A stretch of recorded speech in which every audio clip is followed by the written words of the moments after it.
Der Wahnsinn, den wir in Venedig hatten, ist, dass wir einen kleinen Bauabschnitt haben, 9 Quadratmeter, aber daraus den teuersten Bauabschnitt gemacht haben, den wir jemals gebaut haben. Wir haben über ein Jahr lang daran bauen können und wir hatten auch die Möglichkeit, wirklich über 100% zu geben und das nicht nur in ein paar Bereichen, sondern über die komplette Anlage. Überall wirklich alles gegeben, was wir können.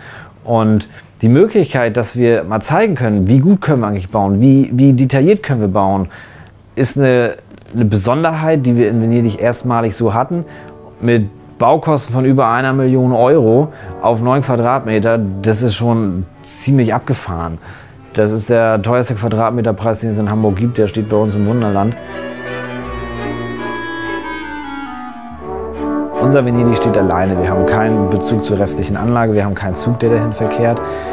Das ist eine Besonderheit, aber das bietet auch viele Möglichkeiten. Wir konnten zum Beispiel mit der Hintergrundbemalung ganz frei von irgendwelchen anderen Einflüssen mal neue Sachen ausprobieren und mussten keinen Bezug zur restlichen Anlage schaffen, was halt gestalterisch einen ganz neuen Freiraum bietet, aber natürlich auch eine gewisse Herausforderung, weil das das erste Mal ist, dass wir so eine Situation haben.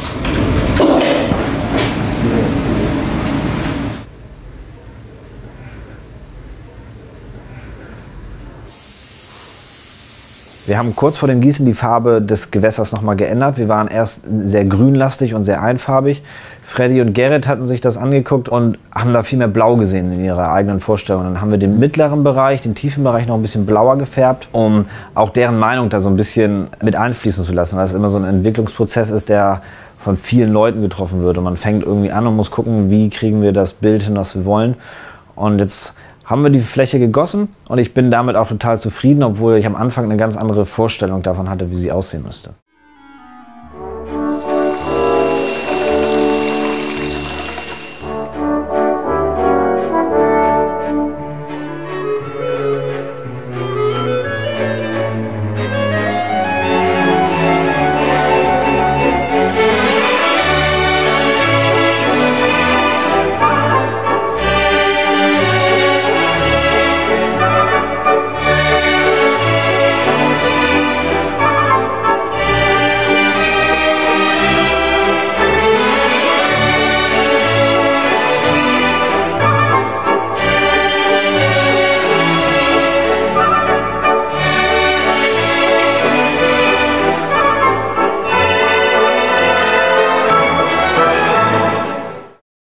Wir hatten jetzt in Venedig solche Wannen und die hatten eine Tiefe von 4 mm und das auf 10 Quadratmeter muss man sich vorstellen. Es muss genau ausgerichtet sein, nämlich auf der einen Seite reinkippt, auf der anderen Seite läuft es halt raus. Also was dein Kopfstress ist, du wartest halt die ganze Zeit, bis das dann wirklich so hart ist, dass du noch stempeln kannst und dass die Wellenstruktur drin bleibt.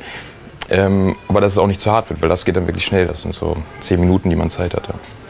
Da wir eine relativ große Fläche haben, sind wir mit vielen Leuten gleichzeitig dran. Wenn wir das nicht hinkriegen, in dieser sehr kurzen Zeit das Ergebnis zu erzielen, was wir uns vorstellen, haben wir keine andere Möglichkeit, außer alles abzureißen und nochmal von Grund auf neu aufzubauen.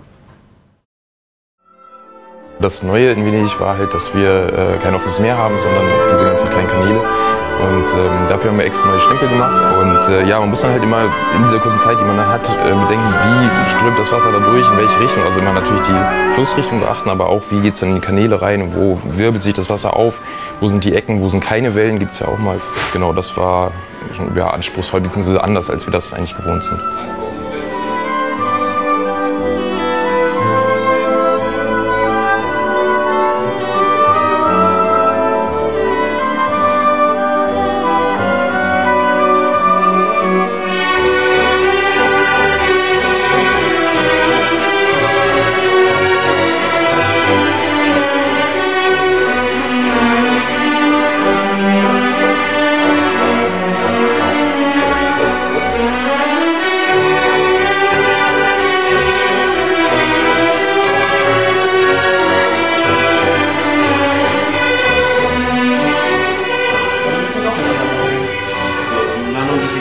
Die Herausforderung, so ein Projekt zu leiten, ist für mich einerseits zu wissen, was passiert die nächsten 2 Wochen und quasi vor dem Bauprozess herzudenken.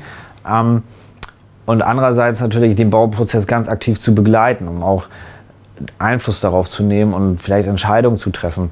Und das unter einen Hut zu kriegen, das ist immer so ein bisschen schwierig, weil wenn du mittendrin bist und ganz viele Leute haben Fragen oder arbeiten um dich herum und du bist wirklich am Projekt dran, hast du da nicht so den Kopf. Ich versuche dann immer in einer ruhigen Minute, wenn so ein bisschen weniger los ist, mal zu überlegen, was passiert die nächsten 2 Wochen und auf was müssen wir uns vorbereiten.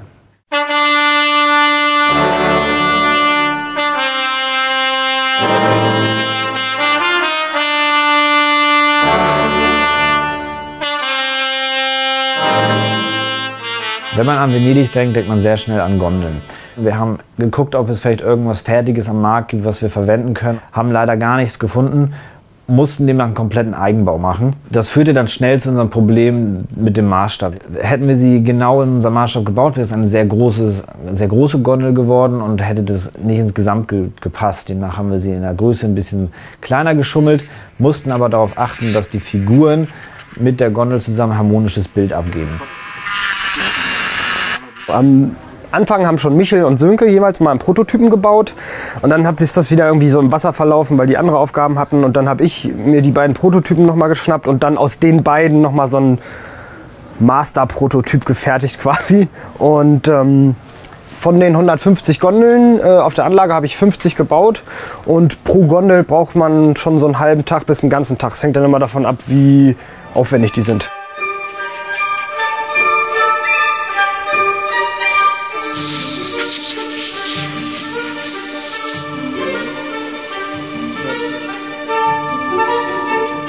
Die gelbe Gondel war ja noch mal so eine spezielle Gondel zu so einem traditionellen Fest, was in Venedig immer stattfindet.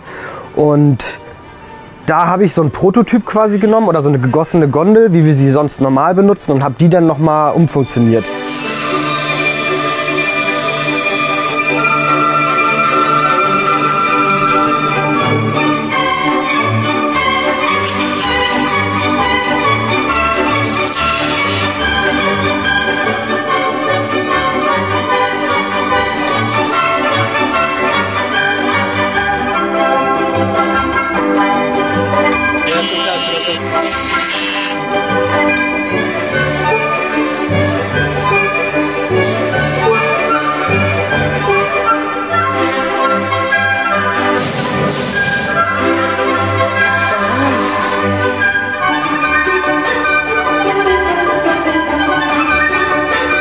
Und das Endprodukt ist dann geworden eine sehr aufwendige, filigrane Gondel mit sehr vielen Details.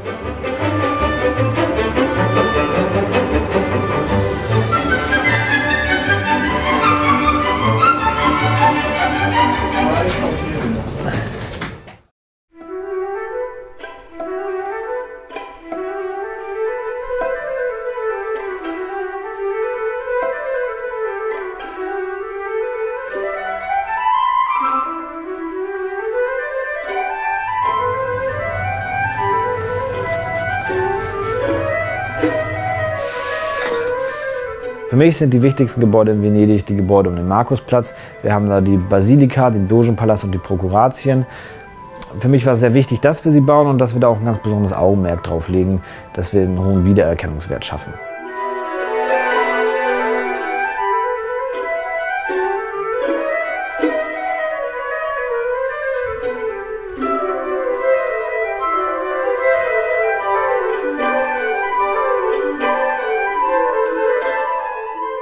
Ja, das ist halt super urban, ne? Also das sind halt nur Wohnhäuser, das ist nur Stadt, da ist keinerlei Vegetation so, oder fast gar 1, 2 Bäume, nicht der Rede wert.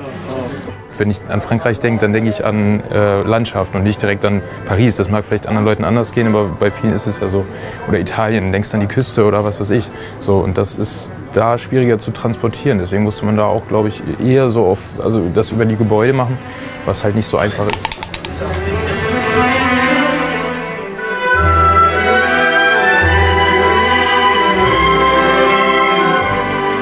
Und die Lichtstimmung ist ein Thema, was uns die ganze Zeit begleitet hat. Wir haben schon sehr früh uns Gedanken gemacht, wie wir das erreichen, diese Stimmung einzufangen.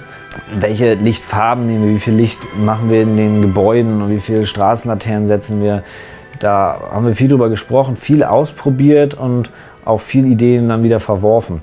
Und gerade bei den Straßenlaternen wollten wir natürlich auch, dass die so aussehen, wie sie in Venedig sind und nicht nur die Lichtfarbe haben.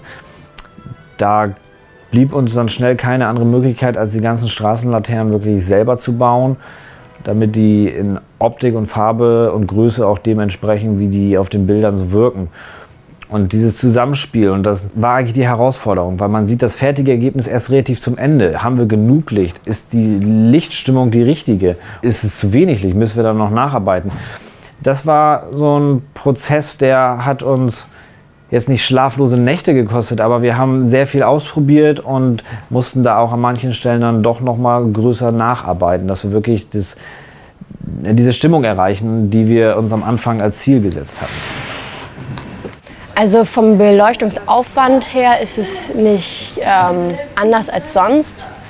Aber natürlich muss man ein bisschen mehr darauf achten, dass das Licht halt stimmt zu den anderen Gebäuden und dass die Häuser ein bisschen weniger leuchten und dadurch halt die Basilika, der Dogenpalast so ein bisschen prunkvoller ist mit der Beleuchtung her, weil die auch viel mehr Außenbeleuchtung haben, dass die Gebäude halt richtig rausstechen.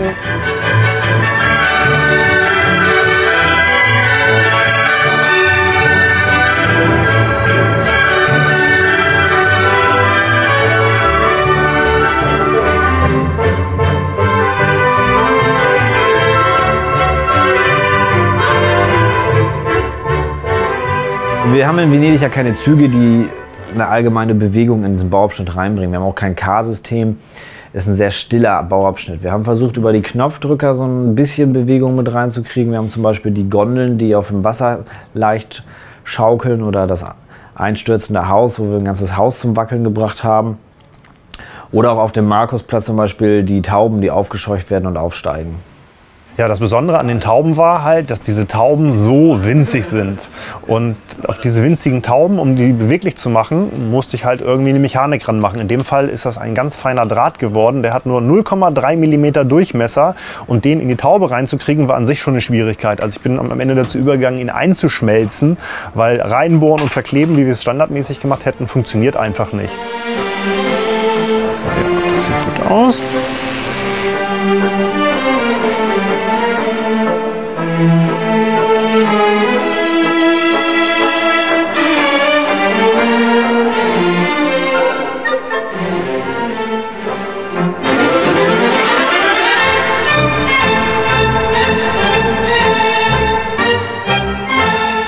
Neben den Tauben haben wir ein weiteres Highlight, und zwar den Karneval. Wir haben auf dem Markusplatz ganz viele Karnevalsfiguren untergebracht. Das war uns sehr wichtig, das ist ein sehr großes Thema. Und auch da konnten wir wieder zeigen, mit welchem hohen Detaillierungsgrad wir an diesen Bauabschnitt rangegangen sind. Also ich war selber schon dreimal in Venedig zum Karneval und war also sehr erstaunt und begeistert, welche Kostüme die teilweise anhatten. Also ich habe jetzt schon sehr viel Feedback bekommen, wo die Leute begeistert waren, und ich selber auch, weil das war das erste Mal, dass wir sowas gemacht haben. Also jetzt gerade sprich Karneval. Und das war natürlich auch eine Herausforderung für mich selber.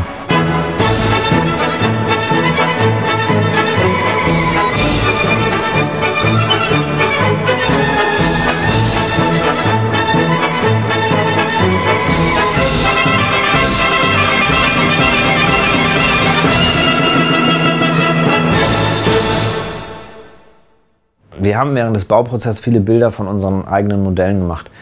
Und gerade zum Ende, als alles zusammenkam und der Hintergrund entsprechend bemalt war und wir eine Beleuchtung haben, die diese Farbstimmung auch noch unterstrichen hat, haben wir noch mal ein paar Bilder gemacht, und auf diesen Bildern kann ich nicht mehr unbedingt unterscheiden, was ist jetzt Original und was ist das Modell. Als ich das gesehen habe, war ich total baff.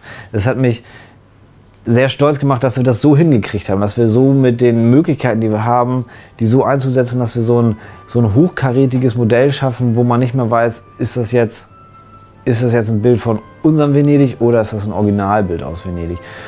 Und gerade am Ende habe ich festgestellt, dass wir das auf jeden Fall erreicht haben, dieses Ziel, und mich persönlich hat es sehr stolz gemacht.